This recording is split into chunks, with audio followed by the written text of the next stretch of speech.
Hello students, today we are going to study cognitive development by Jean Piaget. It's a very important theory according to your teaching career, and I will tell you what is cognitive development, how it's work, and what are the stages of cognitive development. In 1936, Jean Piaget developed this theory, and he was the first psychologist to make a systematic study of cognitive development. Theory of cognitive development explain how a child construct a mental model of the world.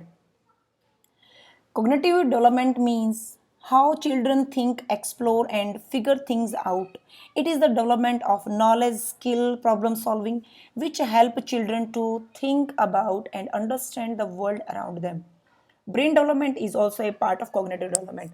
That means 1936 में जिन पियाजे ने इस theory को develop किया था and वो पहले psychologist थे जिन्होंने कॉग्निटिव डेवलपमेंट को एक सिस्टमेटिक स्टेप्स दी एंड उनका कहना है कि अपने आसपास हम जितनी भी चीज़ें देखते हैं उनके बारे में जैसी भी सोच बनाते हैं, जो भी डाटा, जो भी नॉलेज हम इकट्ठी करते हैं, वो ही कॉग्निटिव डेवलपमेंट का एक हिस्सा है. हमारी ब्रेन डेवलपमेंट भी कॉग्निटिव डेवलपमेंट का ही हिस्सा है. आपको आगे लेके चलती हूँ जो कि कॉग्निटिव डेवलपमेंट के कंपोनेंट्स हैं जिनके बारे में भी जीन पियाजे ने बताया है. The first component is that is schema. Schema means adaptation. किसी भी चीज़ को आप कैसे अडेप्ट करते हैं, जो भी चीज़ आप अपने आसपास देखते हैं, सीखते हैं, समझते हैं, जो भी आपके कंसेप्ट माइंड में बनते हैं.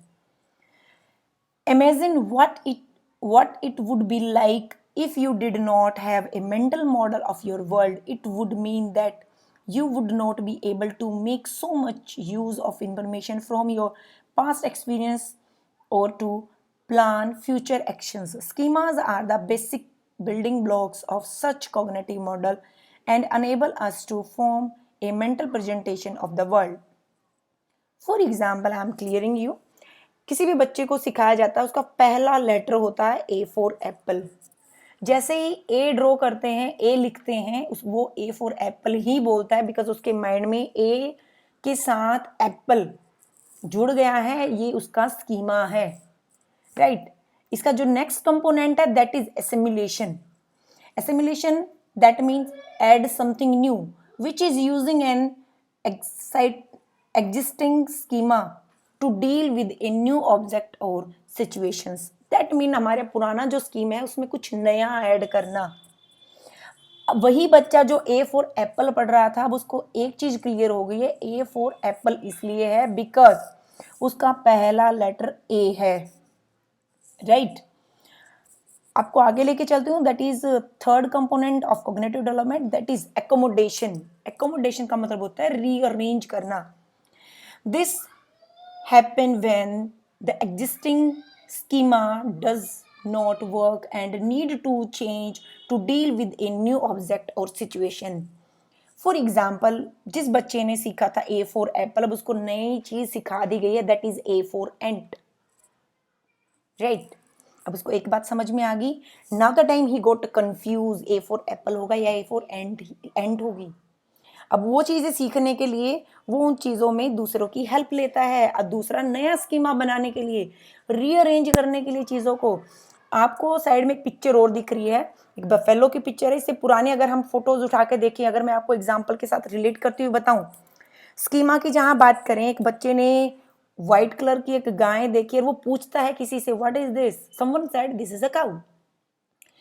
उसके माइंड में एक स्कीमा रूप ले लेता है कि व्हाइट कलर की और उसके ये फीचर्स होंगे, दैट इज काउ, राइट. अब आफ्टर सम टाइम ही सा ए काफ, एक छोटा बछड़ा देखता है. बछड़े को देख के फीचर सारे वही हैं, बस उसके साइज में फर्क है.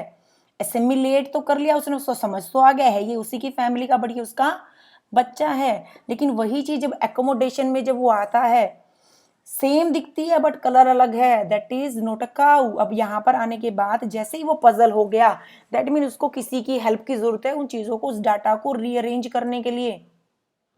After some time he asked someone what is this and then someone said this is a buffalo. अब उसके माइंड में एक चीज के दो कंसेप्ट बन गए. एनिमल है, व्हाइट दिखता है वो काऊ है, ब्लैक दिखती है वो बफेलो है. ए फॉर एप्पल भी है, ए फॉर अंट भी है, right. And the fourth one is that equilibration. equilibration का मतलब क्या होता है, अगर हम इसको तोड़ दें इस वर्ड को, that is equally balance. अपने डाटा इन्फॉर्मेशन को, जो चीज़ें नई भी ऐड हुई हैं, उसको बैलेंस करना। फॉर एग्जाम्पल, जो बच्चा A for apple, A for ant पढ़ रहा था, वो चीज़ों को स्टेबल कर पा रहा है। जिस बच्चे ने गाय और भैंस को देखा, अगर ब्लैक एंड व्हाइट कलर की गाय उसके सामने आ गई तो उस चीज़ को इक्वली बैलेंस करना। इसमें ब्लैक कलर भी है, इसमें व्हाइट कलर भी है, but it's not a buffalo, it's a cow. Equilibration is the force which drive the learning process, as we do not like to be frustrated and will seek to restore balance by mastering the new challenges. Once the new information is acquired, to process of assimilation with the new schema will continue until the next time we need to make an adjust to it. Is it clear?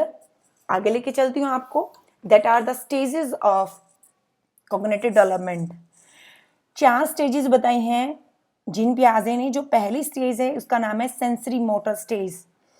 0 to 2 year इस stage को time period में दिया है। जैसा कि नाम से ही clear हो रहा है, सेंसरी मोटर। इस एज के अंदर बच्चे की 5 सेंस ऑर्गन्स डेवलप होते हैं। इसमें बच्चा देखकर, सूंघकर चीज़ों को समझने की कोशिश करता है। And the next stage is pre operational stage. 2 से 7 साल की उम्र ये बताई गई है। And it's very important age for brain development and cognitive development, because it's said 90% of brain it's develop in this age. इस एज के अंदर बच्चा फैंटेसी रहता है, गेस्चर्स को समझने की कोशिश करता है, बहुत ज़्यादा क्यूरियस रहता है, वर्ल्ड को समझने के लिए, दुनिया को समझना चाहता है, वो जानना चाहता है, नए नए डाटा एंड फैक्ट्स वो इकट्ठा करना चाहता है। And the third stage is that is the concrete operational stage. 7 से 11 साल की उम्र है ये। इसमें बच्चा अपने खुद के काम करना सीखता है, लॉजिक्स को समझता है, चीज़ों को रीअरेंज कर लेता है वो खुद से, बगैर किसी की हेल्प के। And the last one stage is that formal operational stage. According to Jean Piaget, that age is counted up to 12 year. इस एज के अंदर बच्चा बहुत ही ज़्यादा हाइपोथेटिकल होता है। वो ऑल द टाइम अपने आप को अंडर कैमरा फील करता है, अपने आप को बेस्ट शो करना चाहता है, रिलेशंस बनाना और उनको मेंटेन करना सीखता है। Piaget believe in lifelong learning, but he insists that formal operational stage is the final stage of cognitive development. This is the cognitive development theory. I hope I clear you all data and facts, all your doubts. Thank you.